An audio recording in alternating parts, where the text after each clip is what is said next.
Halo pemirsa, apa kabar? Semoga dalam keadaan sehat selalu. Kembali berjumpa dengan saya Randy Wijaksana dalam VOA Global Report from New York City. Kita ke berita pertama, kita buka dengan rangkuman berita global dalam segmen Global Highlight.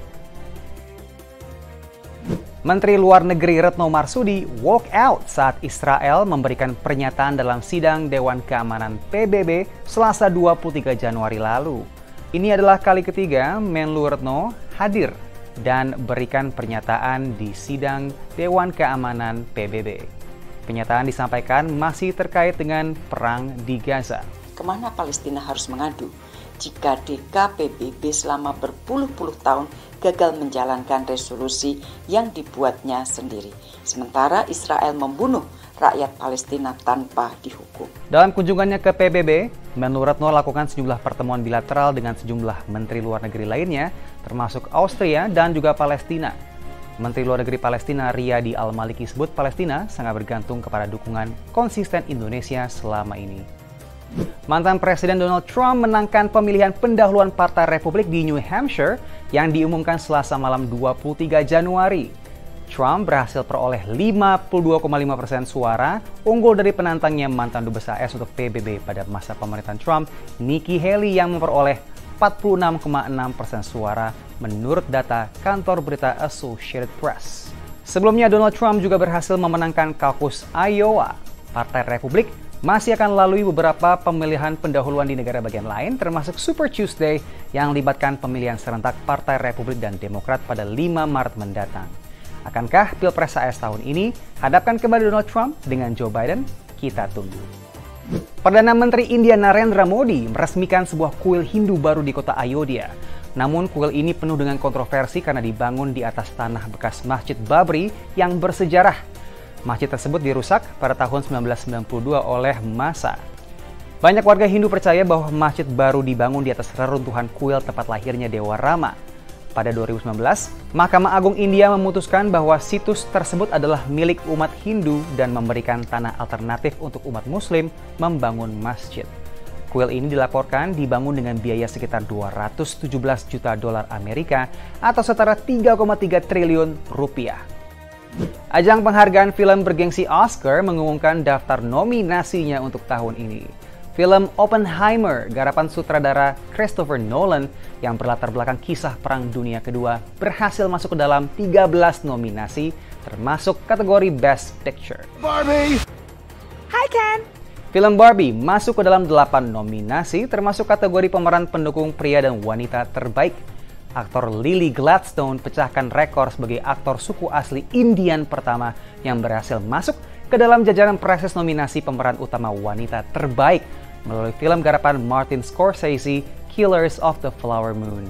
Oscar atau Academy Awards akan disiarkan pada 10 Maret mendatang. Apa film jagoan Anda?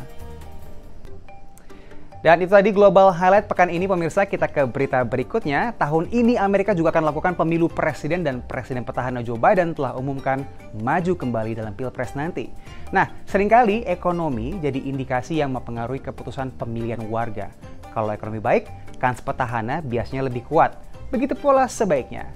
Pertanyaannya, bagaimana dengan kans petahana Joe Biden tahun ini? Kita simak liputan beritanya oleh Nova Purwadi. Dalam persinggahan kampanye Pilpres di Pennsylvania, Presiden Joe Biden menyebut membaiknya kondisi ekonomi Amerika Serikat di bawah pemerintahannya. You look at the consumer confidence measures, they're way up.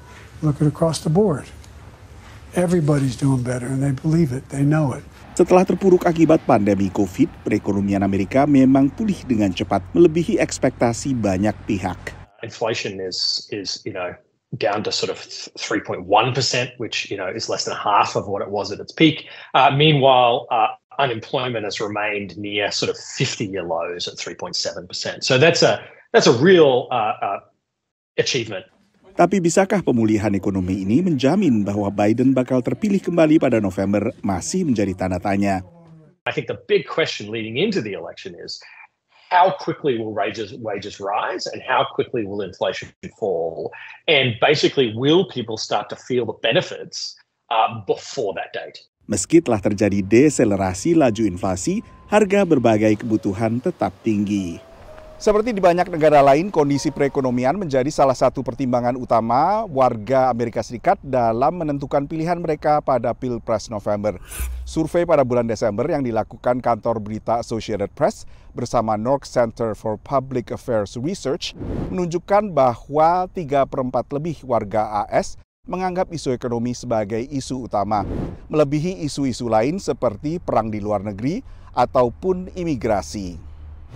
Lagi-lagi sentimen partisan mewarnai jawaban responden. You know, as for the average American that's trying to make paychecks meet end to end, it's not. The inflation's way higher, and so your actual earnings have gone down. I think that the economy is only getting stronger. I think the interest rates will drop this year. I'm looking forward to that. Sementara calon pemilih lain mengutamakan isu-isu non-ekonomi. To me, the social issues are the biggest factor, mainly Roe v. Wade. I like Nikki Haley's stance on it about, you know, hey, let's be realistic about it. We're not going to get a nationwide abortion ban. The Democratic Party helps Ukraine more and willing to help more. And we are sure there's a lot of Republicans who wants to help too. But so far, we see that some deals are cutting off.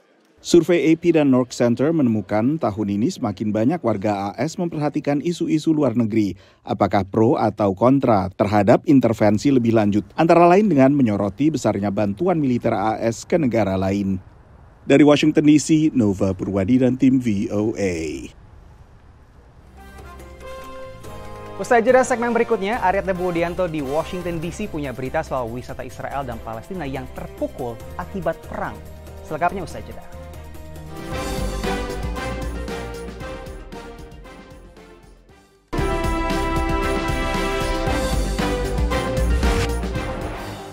Pemirsa, welcome back to VOA Global Report. Saya Aryatna Budianto di Washington DC. Perang Israel-Hamas yang berlangsung lebih dari 3 bulan berdampak besar pada ekonomi tidak hanya pada kawasan tersebut tapi juga global. Menurut Biro Statistik Pusat Palestina, sejak konflik dimulai Oktober 2023 hingga akhir tahun, ekonomi Palestina menderita kerugian lebih dari $1,5 miliar. Di segmen ini kami ajak Anda melihat bagaimana perang berdampak pada sektor pariwisata yang dulunya merupakan salah satu kontributor besar untuk ekonomi di daerah tersebut. Ikuti laporan selengkapnya bersama Yuni Salim dan tim VOA dari Yerusalem. Yerusalem, kota yang disucikan oleh umat 3 agama besar, Yahudi, Kristiani, dan Islam, menjadi tujuan berkunjung bagi peziarah dari berbagai negara. Tim VOA bertemu dengan wisatawan religi dari Indonesia yang datang untuk mengunjungi Masjid Al-Aqsa, masjid tersuci ketiga bagi umat Islam dan kiblat pertama umat. Jordan sampai ke Aqsa itu tenang, aman. Dan kita alhamdulillah bisa sholat Jumat, bisa sholat subuh gitu ya. Tidak ada halangan, walaupun di sana sini ada tentara, tapi mereka welcome. Bagi umat Kristiani asal tanah air, banyak lokasi yang bisa dikunjungi terkait sejarah Yesus, termasuk tempat kelahiran Yesus di Bethlehem di tepi barat. Pengawalan kalau kemarin dari Mesir itu kita ada polisi yang kawal. Sampai di sini lebih ke tour guide-nya aja sih. Namun jumlah pengunjung tidak sebanyak sebelum terjadinya perang Israel-Hamas. Pada Desember 2023 misalnya, hanya ada 52.800 wisatawan. Sementara sebelum perang di Gaza, biasanya jumlah pengunjung di atas 300.000 per bulan. The country was expecting very high numbers and very high seasons. You can say that even the hotels were absolutely fully booked, like not only on 100% of occupancy, but with overbooking. The sarcasm here is that from a lot of groups, you are now stranded with zero amount of groups, you know, and it's pretty much, you have to understand that the Holy Land is basically very much based on tourism. Bisara Zaitun adalah warga Israel keturunan Arab yang banyak memandu wisatawan Indonesia. Ia tadinya berharap tahun 2023 dan sesudahnya bisa memulihkan kegiatan wisata religi pasca darurat pandemi. Ketika Israel membuka pintunya lagi dan menerima semua turis dan semua peziarah masuk, kami rasa bahagia. Akhirnya ya bisa hidup lagi ya. Tiba-tiba ada perang dan pasti nggak ada kerja sekarang ya, atau kurang. Dulunya Bisara bisa memandu 3 grup wisatawan per bulan. Dan saya minta dari semua orang Indonesia yang mampu, yang sanggup, silakan datang. Ini bukan hanya adalah rumah orang Israel atau rumah orang Arab atau rumah orang Nasrani. Ini rumah semua orang yang percaya Tuhan. Minimnya wisatawan juga membuat industri perhotelan harus beradaptasi. Here in this place, we found that there were some journalists in town, and so we tried to target some journalists, and we were able to attract a number of companies, Dutch TV and Guardian and some Spanish and Italian agencies and stuff like that. Okay, who responded to our calls and they stayed here. Meski perang Israel-Hamas berpusat pada Gaza, tepi barat dan Israel ikut terkena dampaknya, termasuk secara ekonomi. Menurut laporan Bank Dunia bulan Mei lalu, pertumbuhan ekonomi Palestina diperkirakan melemah pada tahun 2023. Meski perekonomian meningkat sebesar 4% pada tahun 2022, didorong oleh pulihnya konsumsi swasta dan meredahnya pembatasan mobilitas akibat COVID-19. Namun laporan akhir tahun Biro Pusat Statistik Palestina dan Otoritas Moneter Palestina menyebutkan perekonomian Palestina pada kuartal terakhir 2023 anjlok 33% akibat dampak perang di Gaza. Di tengah perang, angka pengangguran di Gaza melonjak ke 74%.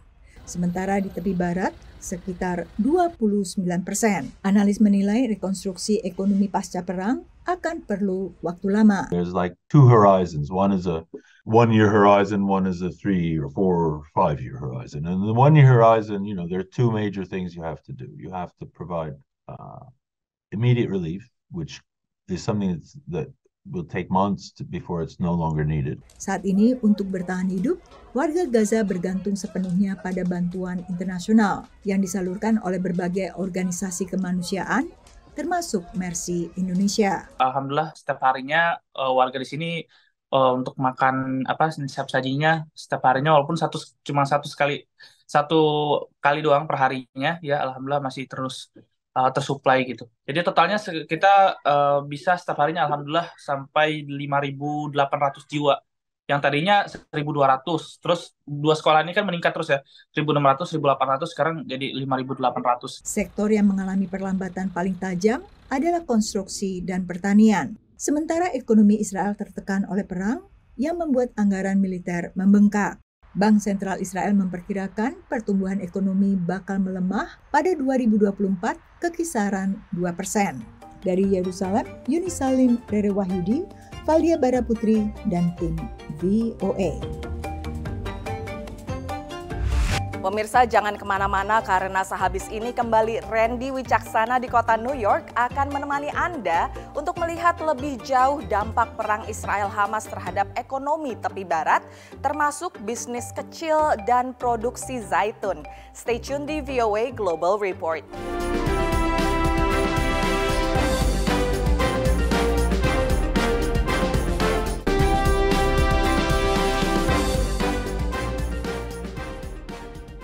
Welcome back to Global Report, pemirsa. Perang Israel dan Hamas menyebabkan perekonomian di tepi barat menderita. Izin kerja bagi warga Palestina yang bekerja di Israel telah dicabut dan Israel menahan transfer pajak, membuat pegawai otoritas Palestina belum digaji. Dalam laporan dari Ramallah di tepi barat ini, VOA berbicara dengan para pedagang yang bisnisnya terhenti. Dan para pengamat mengatakan tekanan ini dapat menyebabkan kerusuhan sipil. Di salah satu kawasan industri di Ramallah, Abu Muhammad Yakub, perajin logam yang membuat kisi-kisi untuk jendela dan pintu gerbang, mengatakan bahwa sejak perang dimulai Oktober, warga hanya punya sedikit uang. Cek dari mereka yang telah memesan biasanya tidak bisa dicairkan. Sementara harga dari para pemasoknya telah meroket.